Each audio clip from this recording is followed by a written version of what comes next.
Hey everyone, welcome to the channel, All Things Middle-earth here with a video looking at the Tier 1 Evil Commander Gorbag.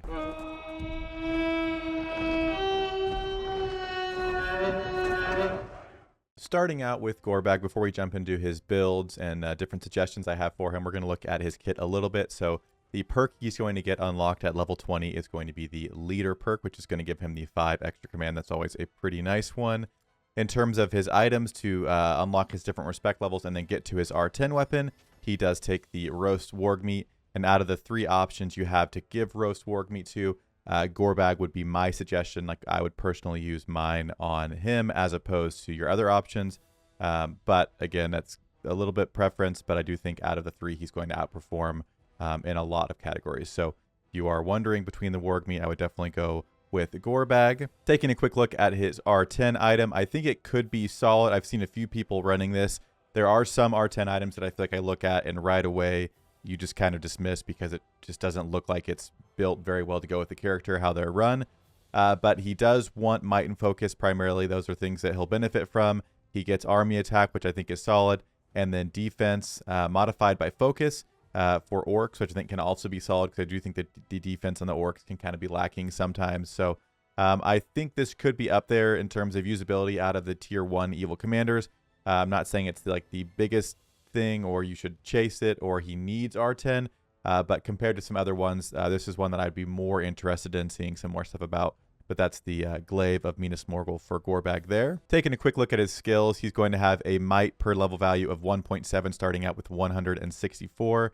The Focus is going to be 0.9 at 104 per level, and then the Speed is 0.93 per level, starting with a base of 117. Now to give you a quick look at his skills before we talk about the different suggested builds, and I'll show you, we did probably 25, if not more, different battles, really trying to see what the pros and cons of each of the different builds were, so I could suggest ideally a best case one for the most general use. Obviously, with any commander in any builds, there are going to be situations where certain things are more or less viable.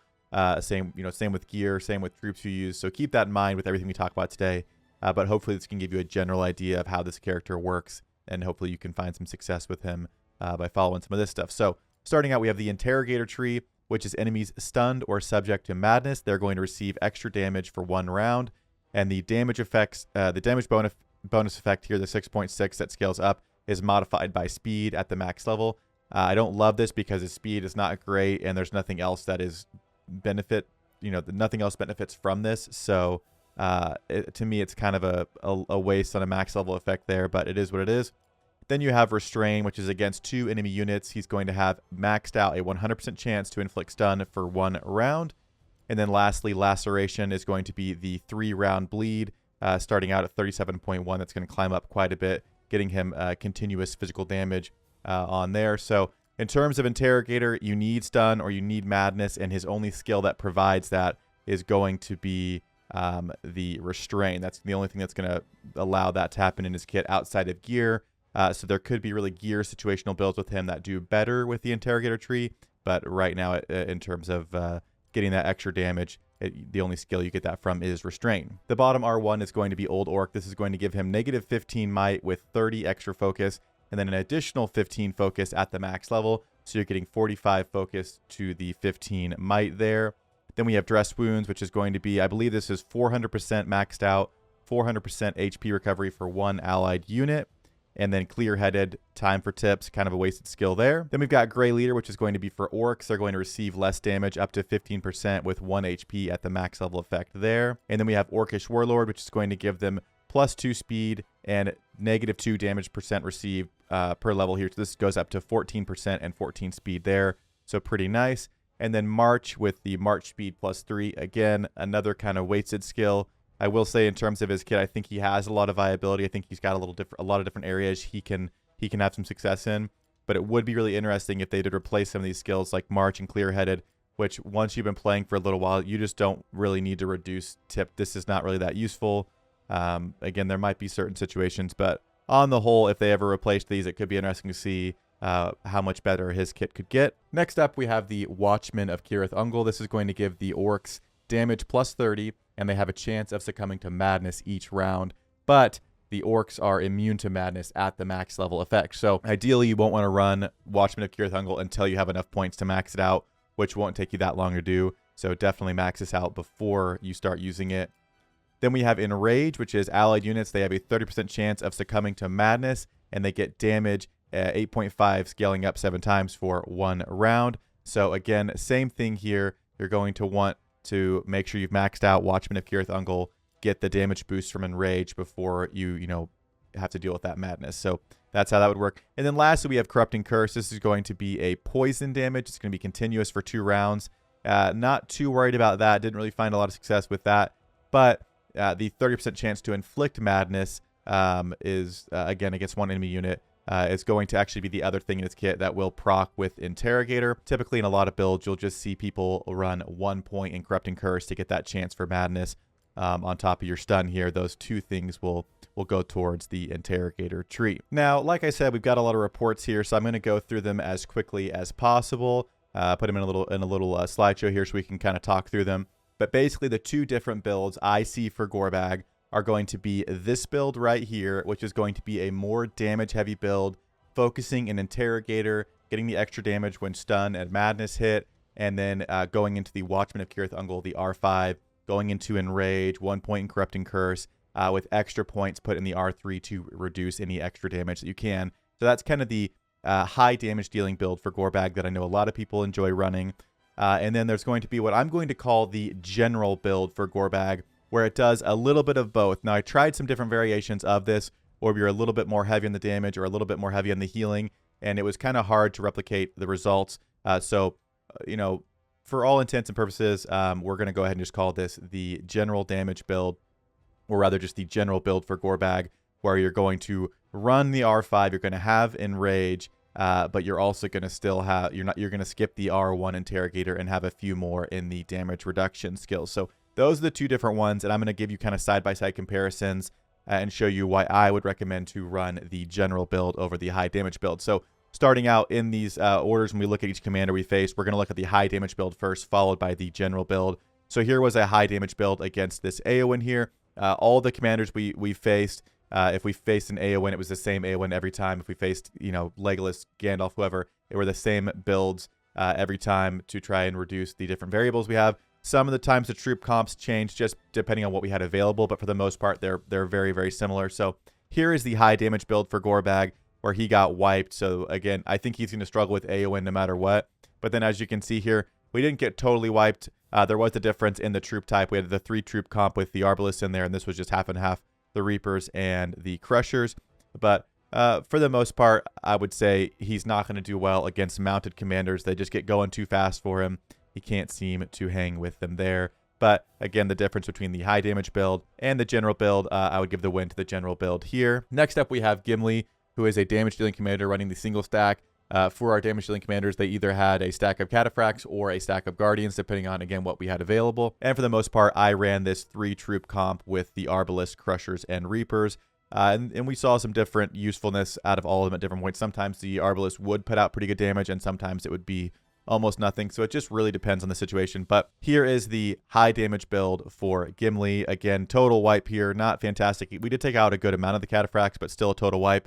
Versus the general build. Again, I don't think he's going to have great success against really high damage dealing commanders. From what I've heard, Gimli is kind of top tier in terms of tier 2 damage dealing commanders, with Legolas probably pretty close behind him, but still kind of getting the notch above him there. So again, slight variation with the Raiders there, but this one had the Guardians as well. So again, I think we saw more success with the general build over the high damage build, but I wouldn't suggest to take him out and fight mounted or high damage dealing commanders. I think those types of troops or commanders just get going too fast. They put out more damage than he can keep up with his damage mitigation, and he is not able to put out the same amount of damage. So that is going to be Gimli there. And then we did a lot of testing on Gandalf the Grey. Since he's one of the most favorite good commanders, we wanted to see how he would perform against Gandalf. And the results were pretty good. So the first ones we're going to look at here are going to be, again, the high damage build. We have the points in a rage. We've got some interrogators. We're trying to stun, trying to do all this stuff. So here we didn't get completely wiped, but it was definitely a win for Gandalf. Here's another one. Again, we just wanted to try and make sure we we're consistent here, so we did the Gandalf one several times. Here you can see just a slightly different troop comp for Gorbag, but same case, just barely hanging on there, almost a full wipe. Another one here, we had the same 3-troop comp here. Again, the damages was fluctuating a little bit with what we were putting out to Gandalf, but we were just like barely not getting wiped every time here against Gandalf. Again, here's another one here where still we hung on a little bit better, but it was still pretty ugly. This might have been even one of those that we shifted the skill builds a little bit to have maybe a little bit more of the damage reduction. I think it was still considered a high damage build. But we were trying to tweak points here and there to see if there was anything we could get to happen differently. But those are kind of the high damage builds versus Gandalf. And then now we're looking at the general builds. Again, I'll put this up on the screen again since it's been a little while. So this is the one that's being recommended here. So the general damage build here, you're still doing the enrage, the 7 points in enrage, but we also are trying to prioritize the damage mitigation over like the top R1 that also can put out more damage. But we're seeing better use with that damage reduction. So here's the first one against Gandalf here. And I would probably call this one a win for Gorbag. Again, I'd have to look and like dig into the reports, which we spent a lot of time doing. But again, as a tier 1 commander going up against Gandalf, this was encouraging to see. Here's another one, not quite as good here. The Arbalest got fully wiped, but again, nothing compared to the almost full wipes we were having for the entire army with the high damage build. Here's another one with the general build. Again, this one didn't go as well. We had someone suggest trying a higher stack of Reapers with just a little bit of Crushers. And this is still the general build, but didn't go as well here. And then another of the general build here. Again, trying those 3 troop types. This time we tried Cataphracts instead of Eagles with Gandalf. Because I know Eagles are not as accessible to everyone, but it's still a very good troop type. But again, you get the story. The general build compared to the high damage for Gandalf is going to do better. And even on the commanders that I wouldn't suggest using with Gorbag, it does seem like it's going to do better for him there. This was a single stack of Reapers with the general build. Again, this is how you would run Gorbag for like Heart of a Hero or something. You'd run a single stack of Reapers with that single heal. So we tried 2 different single stack comps, one with Reapers here, and he got completely wiped, and one with Snipers, again, completely wiped. So in PvP, there does not seem to be a lot of viability for single stack. Again, maybe if you had some other options, maybe if you were playing non-role play, there are some different options available to you. But for what we had, we couldn't seem to get anything going with the single stack troop comps there. And then after that kind of main bulk of testing where, we were pretty convinced that, you needed a little bit of both to be successful with Gorbag, we tried a few other commanders just to see how we do. Same general damage build here. And as you can see, taking what I would consider a win against Arwen, who again is not amazing in PvP, but still good to see him getting a win here against a tier 2.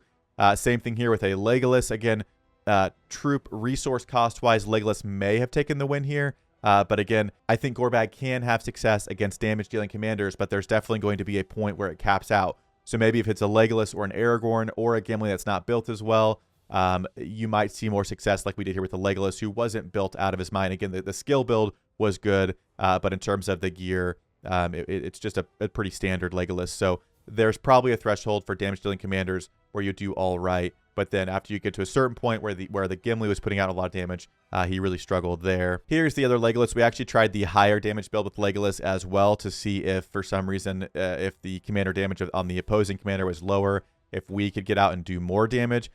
So that didn't work very well. Again, you can see here, this was the general build, and this one was the high damage build. So not amazing there. So again, the general build across the board wins out for me. Again, while I do think there could be situations where the higher damage build could do better, I think for the most part in this game where you don't always know who you're going up against, again, you can scout, you can try and keep track, but sometimes your enemies are going to take you by surprise. And so sometimes the name of the game is just troop loss. You're trying to lose less troops than your enemy, not necessarily wipe them out.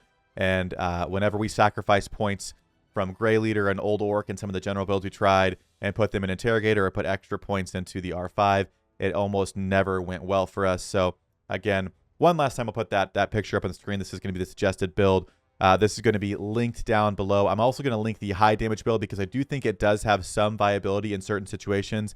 Again, maybe in PvE situations, maybe against commanders that are built a little bit less. Or again, if you have a crazy high respect Gorbag, you can basically do just both of these builds. You can start after maxing out all the damage reduction and all of Watchman of Kirith Ungol, you can just start going into Interrogator. So there probably is a situation with crazy high respect Gorbags where he kind of, again, I don't think it's going to break him, but I do think he has some more viability as he scales up compared to other commanders, though I don't think I would really suggest getting much higher than the R5. I don't think it's necessary. But if you like seeing videos like this one where we do crazy deep dives on commanders, then be sure to hit that like button so I know to keep working like this on the different commander videos. And if you want to join our fellowship here on YouTube, then hit that subscribe button to be notified when new videos come out. But that's going to do it for me in this one. And as always, I'll see you in a future video.